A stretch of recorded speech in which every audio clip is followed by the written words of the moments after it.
Wish everybody would leave me alone, yeah. They're always calling on my telephone. When I pick it up, there's no one there. So I walk outside just to take it, yeah. Come on with me, cruising down the street. Who knows what you see, who you might meet. This brand new world's not like yesterday. It can take you higher than a Milky Way. Now I'm blinded, I can really see, yeah. No more bright lights confusing me, no. Don't ask me why I'm feeling blue. 'Cause loving you is all I can do. Street Life, Roxy Music, on Stranded, the first album I ever bought with my own money. 1973. God, eh? Doesn't time fly? I would have bought albums a lot earlier than that, but I didn't have any money. How are you? Talking of money, I'm thinking of getting this sponsored so I can carry on doing it. I mean, we don't know how long the pandemic's going on for, or this lockdown. Two, I've really sort of got to like it. It's fun, isn't it? It's like I am the broadcaster here. I can say anything. Everyone can join in. No one can get offended, or they can just fuck off. Do you know what I mean? It's brilliant. It's keep it free for you. That's what I want to do. Really keep it free for you. So get it sponsored by someone. I don't know how that would work. I'd quite like to do it that old-fashioned way, where I say, hello, welcome to Load of Bollocks, sponsored by Jameson's, smooth Irish whiskey. And I choose things that I actually like, so I wasn't lying. I'd want to say what I want about them. They pay me if they like. Do you know what I mean? And I couldn't change any of the content. They can't say, "Oh, you can't talk about this." I go, bollocks. I talk about what I want. So you got to be careful what you're sponsored by, so they're not too precious. Like if you get sponsored by the Vatican, you're asking for trouble. They'd call up one day and go, "We don't like to talk about the cock in the drain." I go, "You changed." So I want to be having a talk about cocks in drains, alien slugs, and all that shit. So yeah, any companies out there want to give me 50 grand an episode? The reason is, right, is I feel like I haven't got enough money to do the charity stuff. I've got enough money for me, more than enough money for me. But I don't think people realise how many terrible things that are happening in the world. And that's why it's got to be solved by governments and the people, not by individuals, because it costs billions, They're chopping down rainforests. We kill like, I think 3 billion fish and sea creatures a day, right? And most of that is ground up to pellets to feed cows. If you cut meat consumption by 10%, that would feed like 100 million people. It's because we use so much of the resources. We deforest to grow things to feed cows. We grind up. It's crazy. Anyway, yeah. So I feel like that David Bowie film, The Man Who Fell to Earth, when he has to come to Earth and make so much money because he's got to get water to his planet, so that he eats trillions. That's what I feel like. Oh God! Save all the dogs. But people are helping, like Street Dog. These make a I mean, it is a drop in the ocean, but it's a big difference to the individual charities and the dogs they save. So a little bit at a time. So if I can do this on like times 1,000,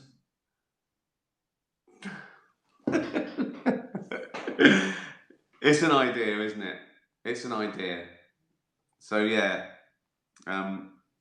basically what I'm saying is, it'd be free for you. I'd talk bollocks, and I'd have more money to spend on animals. That's the fun, isn't it? That's the fun. You can save an animal. Anyway, and a nice bottle of wine. One for you, one for me. Let's get to the questions. The shitty fucking questions that you idiots send me. Oh, I should say hello to some people. Well done for winning your TV Choice Award. Thank you. Second year running. Afterlife. It's up for another award, I think. It's up for, I think it's the TV Choice Awards in America. And the TV Times Award as well. Anyway, there's always an award. There's always an award to win for me. Oh dear, still fun. Winning awards is more fun now than it was, because apart from you're proud of your thing, and you it's nice to win, it pisses people off. Which is also such a bonus. That's such a lovely bit of collateral damage, that doing something good and winning something pisses some people off. It's double bubble. Sydney, Australia. Hello. California. Yeah, let's do some questions. Mrs. Scallywags. That's a cat. Straight into the big hitters. Mrs. Scallywags has called in. Mrs. Scallywags was wondering whether the Painting in Afterlife, Series 1, Episode 2, where you make Lisa jump, is one of your own paintings. No, it's not. It sort of looks like it, doesn't it? I sort of told them what I wanted. And there's a little, I don't know if people notice this. Again, you do all these things for details that no one notices. But the painting she's painting when I make her jump, the finished painting that she was painting is on the bedroom wall, which I thought was a nice touch. Because that was like, when she was painting it was like 3 years ago. So yeah, no one noticed. I know. Pat myself on the back. I go, good one, Rick. That's brilliant. No one noticed. Still, it's there. I still like putting in those little things in case, like toothbrushes in the stand. I still like doing them just for me. And if people notice, then great. If not, yeah, sod you. Leslie says, how do you begin to cast a dog? Do you have a doggy audition day? And what was it about Auntie that made you choose to play Brandy in Afterlife? Well, there's professional handlers, trainers that do these things. Usually the dog, it ranges from someone just walking by with a dog to the dog's got to do stuff like take a criminal down in a police drama. So you have to have people, and it usually goes through the art department to source that, and so I got a thing through from this guy. His name is Ash, and it's the pictures of the dogs he uses, and I chose Auntie because I wanted a big, robust dog that he had to walk and do stuff, and I wanted a dog. I just wanted a dog for 6 weeks, and I fell in love with Auntie, and I met her, and I played with her, and we got on, and yeah. and I said to Ash, I said, I just want her to be a dog. I don't want her to do tricks or stress her or do anything, she doesn't want to do. I just want her to be a dog and act like a dog and act like she knows me. And but there's still tricks to it, like when she has to go and sit on the grave and look at the grave. That takes a while. He has to show her where he wants her to sit and put a mark. And he's trained her over the years, so she knows what he's talking about. You come here, you get. So she ran, she sat on her mark, and then he stood behind the grave with a sausage on a stick, and so he can make her look. Well, and on screen it looks magical. That's how they get me to act, by the way. They hold up a beer like that, and I do my lines. Yeah, so that was it. Tanya, can you tell us anything about Blazing Samurai? As a film, I think I might have finished my bit. You make it over 3 years, where you have to keep doing. It's an animation. It's an animation of.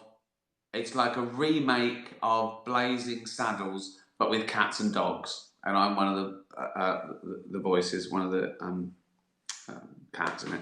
And so I've been sort of doing my bits and pieces over the last couple of years now and again, because they get all your things and they go back and animate it and they change it and stuff. It's funny. It's a funny script. I've got a funny part.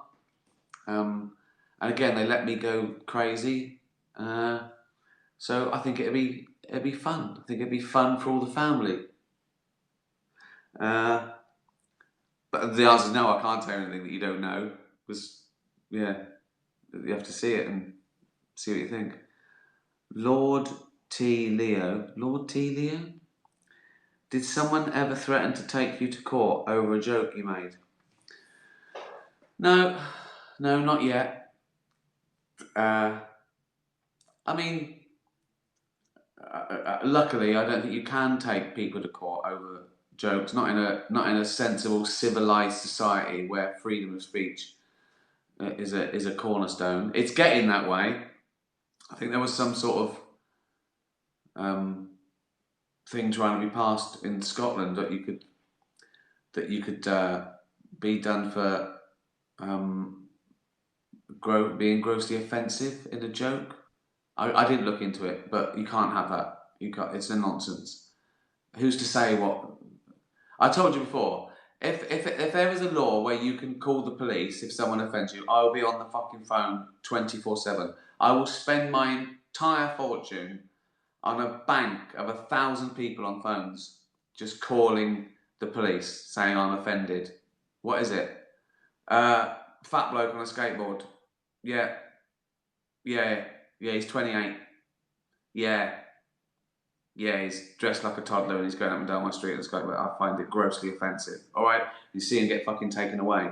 I will complain about anything that annoys me to show what a fucking farce such a law would be, that you can say something that someone finds offensive, that their feelings are more important than your freedom of speech. So no one's ever taken me to court, and I'd love it. I'd fucking love it. I'd be like Lenny Bruce doing it to the judge.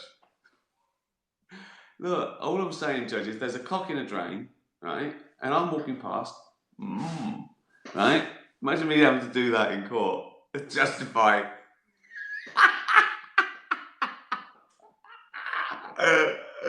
Bring it on. Rosie, if you had flippers, here we go. These questions were too sensible, weren't they? If you had flippers for feet, would you hide them from the world or embrace it by swimming around carefree? I could do both, couldn't I? I could hide it from the world, but then sneak down to a lake, take my shoes off under the water, and just do that. And I go, fucking hell, he's going fast.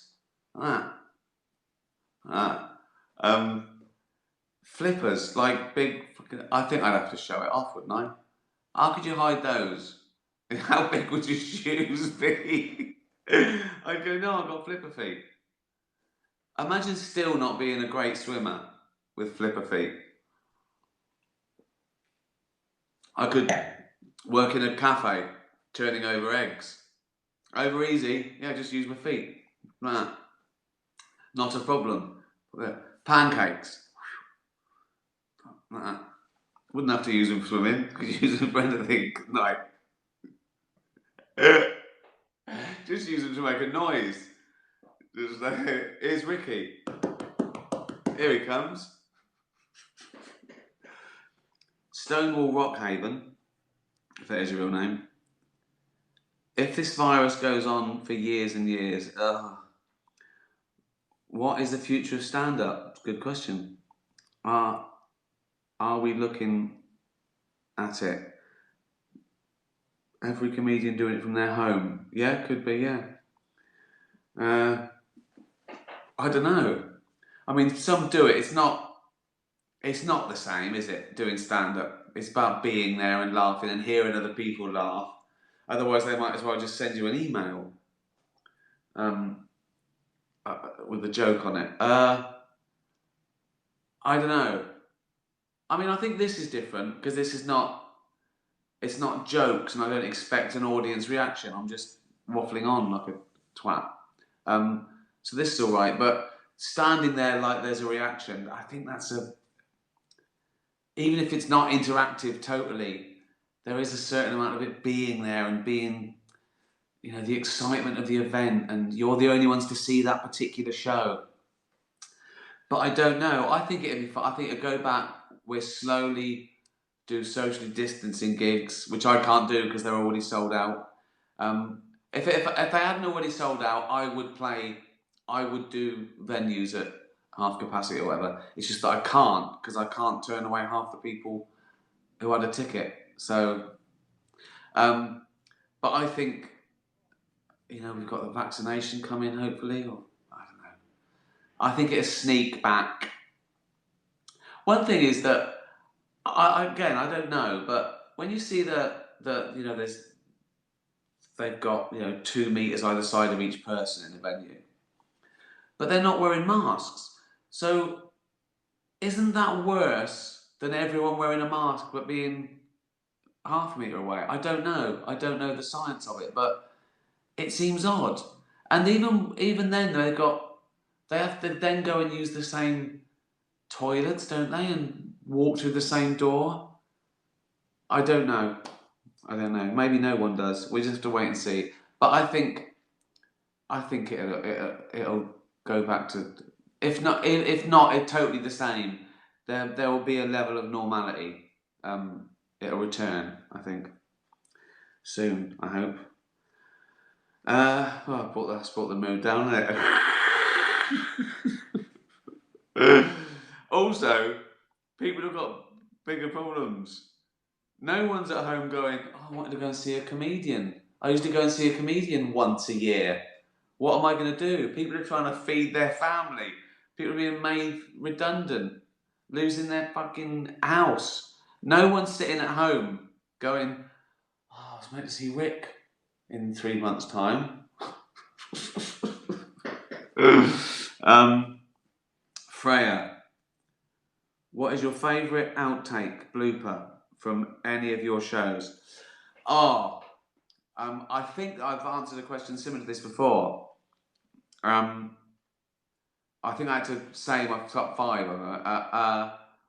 And I think it's probably me and Martin Freeman in The Office when he couldn't do that. Patrick Stewart was a good one in Extras. When he couldn't say, well, I say he couldn't. He could say it, but he couldn't say it without me ruining the take. The Caravan, I think the Caravan in Derek is up there. The cake eating in Afterlife. The Ratty and the Nonce in the pub in Afterlife. David Earl saying I had to cram it up there flaccid. I mean, I think that's Um, I think it's the caravan scene in Derek. I just couldn't. It was the funniest thing I'd ever seen. I just couldn't do it. I don't know why. It's so ludicrous. It's so what he was saying is so disrespectful and shouldn't be said. It just should never be said. And that was meant to be a documentary. So this character Kev was saying this to the camera. Oh God. Veronica, how hard is it for you to decide on what music to use for Afterlife? Specifically for the sad scenes? Well, it depends. Because I use it in two different ways. Sometimes I use it uh, like a song for a longer montage for them to think about that sort of like Rocket Man, where he took the heroin and he saw his wife. But those things are planned. So I actually know what song I'm going to use, and then I plan it around it so it looks. It's harder to do, but the payback is incredible when it's something that was created to go, to the lyric and the song and everything. For the sad scenes, I don't usually do a song. I usually do bespoke music, which you plan and sort of orchestrate it around the gaps. So that's harder in a way. That's harder, and there's lots of ways to do it. To just find the perfect. I think less is more. I think I see things there's music all the way through it, and in the end you don't even notice it because it's like a fucking fridge going off. So I like using it to maximum effect just now and again, so it really gives you a gut punch. I don't know if that answers your question or not. Annabelle, what is more satisfying? Actually creating your own show or movie, or knowing that people have been positively affected by it? Well, that's a good one. Well, both. I mean, if no one was physically affected by it, but it was just entertainment, that would be an achievement. It's hard to write and make a show. It's hard to write and make a mediocre show. And it's really hard to make a really, really good show. And it's really hard to make a really, really good show that people are actually affected by, because it's just rare. It's just so rare, and you never know. You never know what will connect, and you shouldn't really do it for that reasons. But I think art is to make a connection with a stranger. I think that's the most important thing about it, that it does make a connection. And for me personally, I'm excited about the size of the connection. When I first did The Office, as I've said in interviews, I'd rather it was 1 million people's favourite show than 10 million people's 10th favourite show. Because I was interested about, I wanted it to affect a few people more. And you do that by, trying to make it uncompromised and different. And so, and the more you do that, the more original something is, and the more uncompromised something is and different. I think the bigger the connection, even if it's with fewer people. So I'd say that one, and the effect that Afterlife has had with people has been amazing. And as I say, I've never had a reaction like it because of the emotional connection where people would come up and they'd talk about their own grief. So it's been a surprise and a pleasure. And it feels like a responsibility as well. As I said, because that happened after the first series, I thought he can't just get better. He can't snap out of it, because that's not true. So to the people who suffer, I thought, I've got a bit of a duty to make this a realistic portrayal of grief now. So I'd say that one now, at this stage in my career, I think making a positive connection is more important to me than it was. Thanks for your question. Oh, here we go. Here he is. Here he comes. It's Rupert.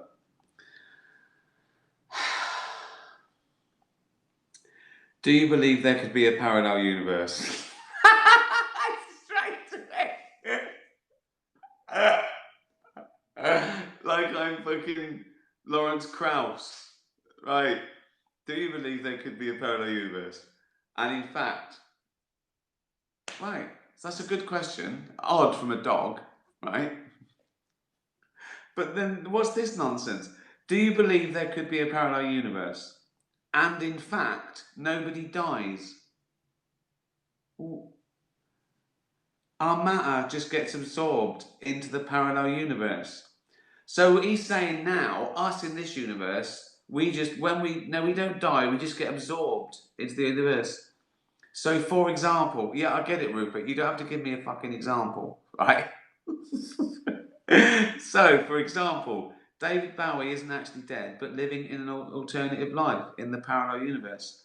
How many questions is this? Would you consider, Uncle, in producing a series that explored this, either as a drama or talk show?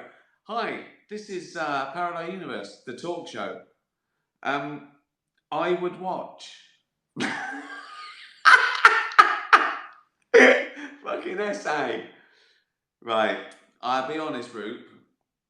I'll ignore all the other shit. But to answer your first question, do I believe in a parallel universe? There could be. That's two different questions. Do you believe there could be a parallel universe? I don't understand it enough to answer that. I know that it's part of their because of the nature of how matter could be arranged, the particles could be arranged like tending towards infinity. It's a number that's not even worth saying. It means fucking. There's not a word for this number, right? So there's so many. I don't quite know what the theory is. I assume it's a mathematical theory as opposed to they actually think there could be lots of universes.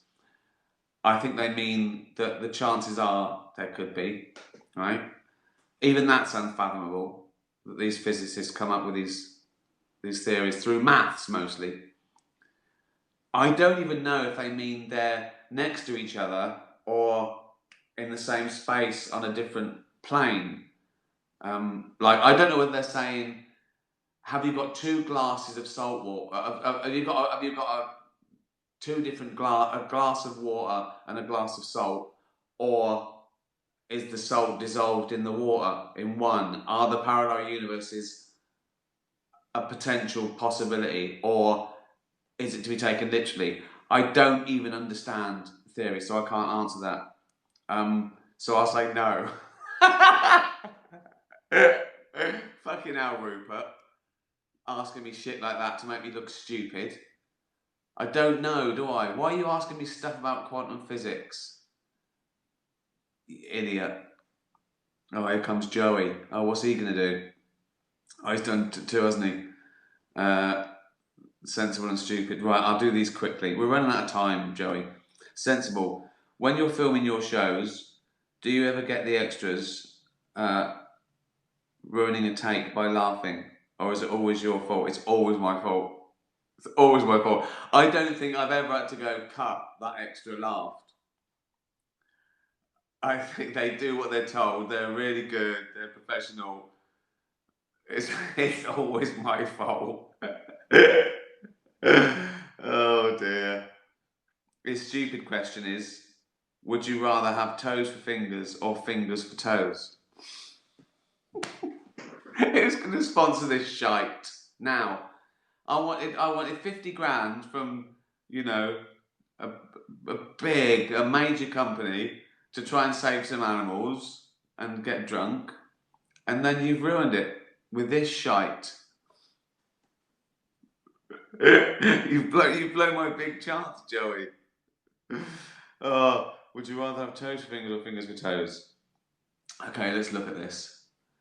So I've got fingers here and fingers on my toes, or toes, they're not swapping, and toes on my toes and toes on my fingers. I think I'll have fingers on toes and hands. Because if you've got, I reckon if you've got fingers for toes, you can sort of bind them and make them, put them in your shoe, and that'll be fine. It won't be fine, but at least you've got to do stuff, haven't you? Imagine playing the guitar with fucking toes. It's hard enough with fingers. I'd have fingers. I'd have fingers for toes. And fingers for fingers. That's the choice, isn't it? Fingers everywhere or toes everywhere. I'd have fingers everywhere. You idiot, Joey. Right. One more question. Last question. Oh, God. Right. Glenn says, you're on a raft in shark-infested waters. Right. Suddenly, two dogs frantically paddle towards you.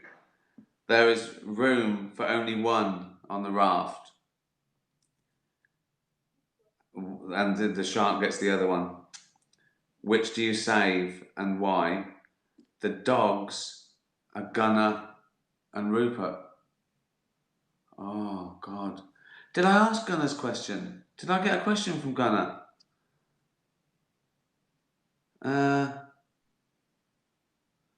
I thought I had a question from Gunnar. Oh, I missed it. Here's Gunnar's question, right? This is Gunnar's question, right? He was a good boy.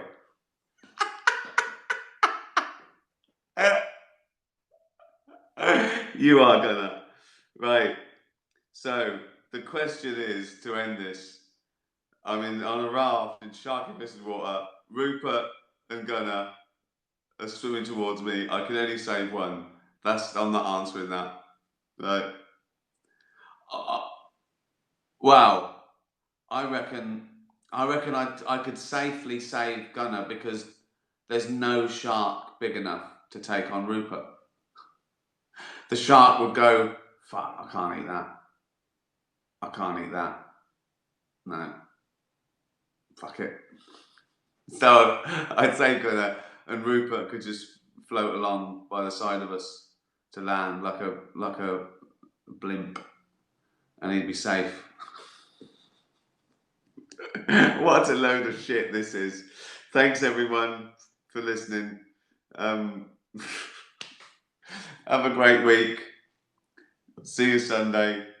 Be nice to animals. Tatty bye everyone. Tatty bye.